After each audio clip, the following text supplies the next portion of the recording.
lovelies. Welcome to the Cozy Book Nook. Last week I told you that we were reading The Historian by Elizabeth Kostova.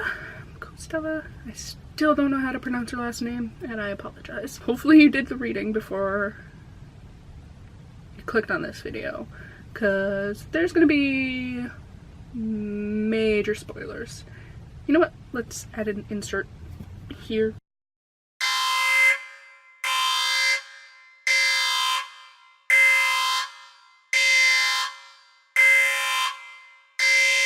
Alright, if you're still here even after the spoiler warning, then it's your own fault. The Historian, about Vlad the Impaler and how he became Dracula, and it's a really history-rich book. It's a travel-rich book.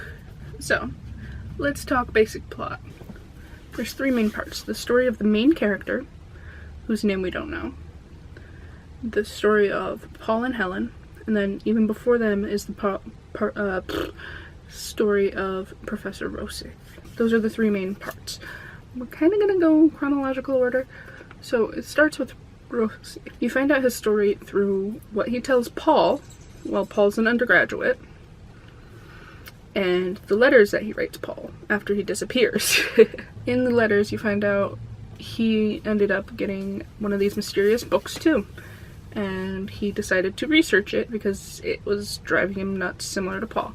Because of his research, he ended up running into some unseen forces that didn't really like him looking into this stuff. It ends up killing his best friend, and after that, that spurred him to keep going, so he ends up traveling all the way to Istanbul to follow some documents to find out more information. While he was there, he ran into a bureaucrat who ended up taking several of his maps, of the original maps, and some of his notes and such. While Rossi was looking at this bureaucrat, he noticed a vampire bite on his neck and realized, holy crap, this guy's a vampire. It freaked him out so bad he ran home, all the way home, and didn't pick up the book since then, until Paul comes with his own copy of the book. So then it goes to the story of Helen and Paul, who's looking after Rossi disappeared, conveniently after Paul showed the book to Rossi.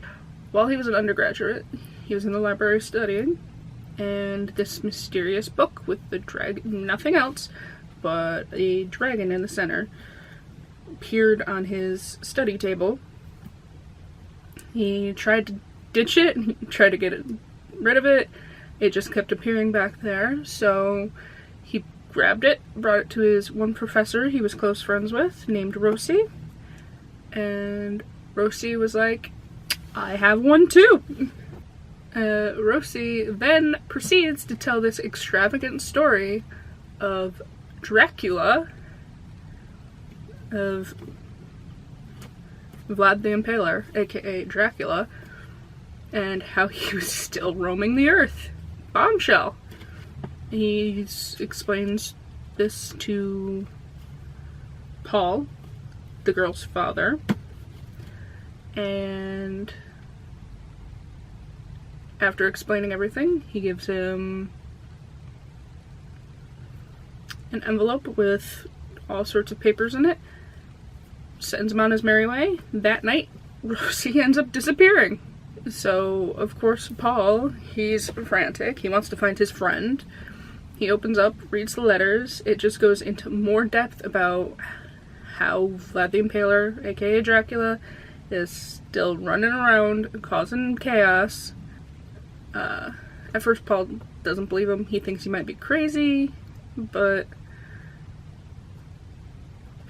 he decides to look further into it. Paul, he's reading these letters. That's how he finds out all about Rossi's story.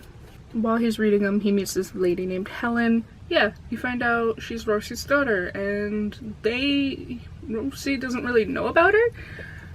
He basically fathered a child while he was in Romania, and then came back to the United States and was like, what child? I don't have a child.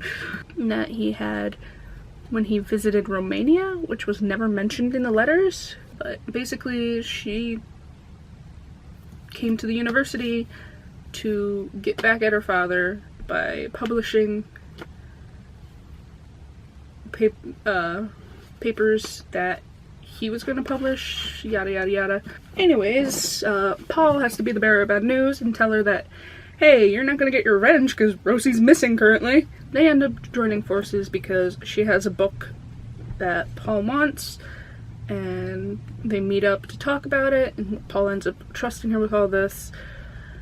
And he's like, I'll show you the letters, but let's meet up at this church. Come to find out, there's like this Weasley librarian that's in cahoots with Dracula, and he's following these two because he knows something's up. They eventually grab this librarian, corner him, and get him to spill that Dracula basically has Rosie, and that Rosie was in fact taken against his will. Librarian feels that it should have been him to go instead of Rosie.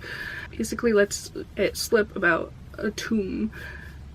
After that, he ends up getting away, and Paul chases him down outside, and he finds the librarian under the wheels of a truck.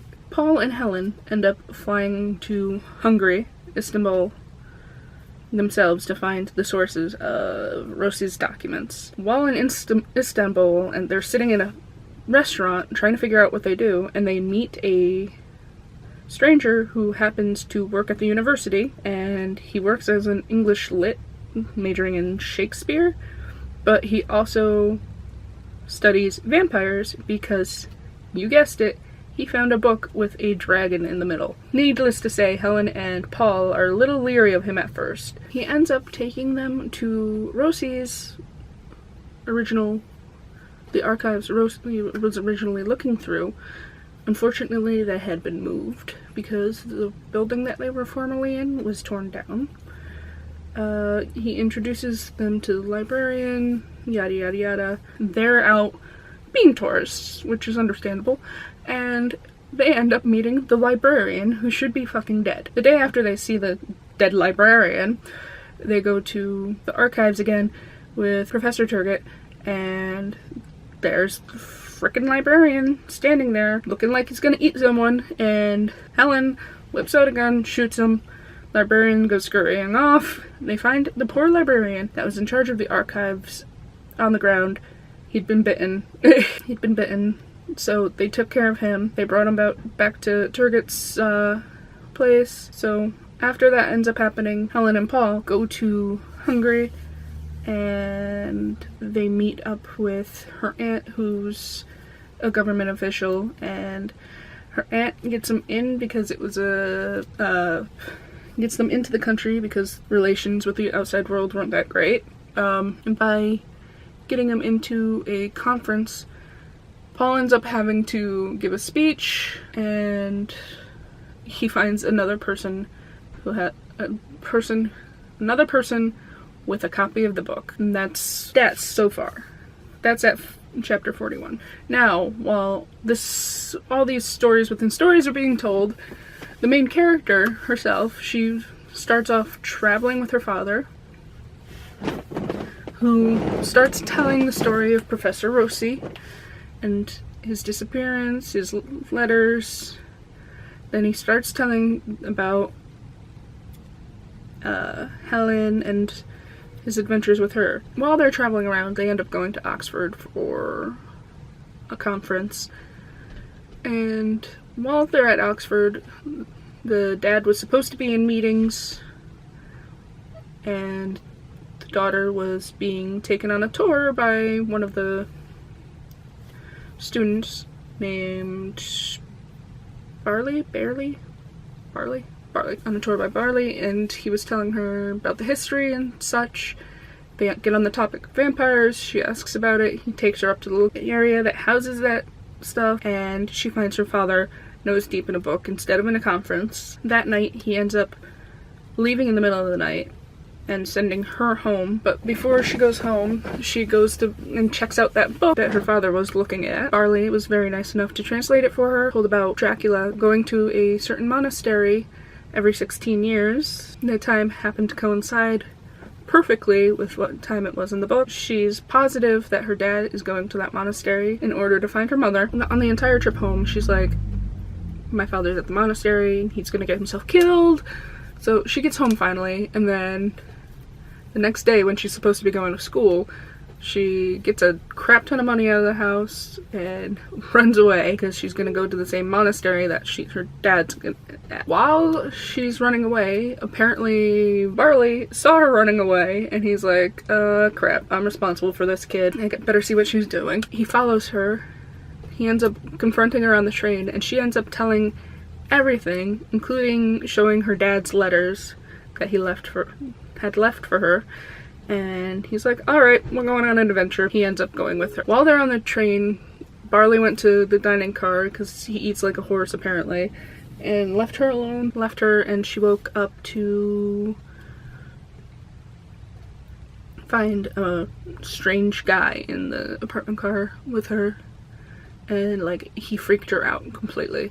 And she ran to the dining car. Barley, being street smart, grabbed the waiter and had them in the kitchen until the train stopped, and the main character pointed out the scary man. And basically they maneuvered it so the scary man stayed on the train while they were off, and they had to wait for the train for the next day, and that's where it ends for that. My personal opinion on the book, I like it. Well, I can't say I like it definitively, but I like it so far. I like history, I like travel. The descriptions of the places is so in-depth that you can easily imagine yourself there and how beautiful it is. And I'm gonna gain like 20 pounds just reading about all the different types of food. It makes me want to start traveling again, which isn't good. It's a history lesson without you realizing you're being taught history.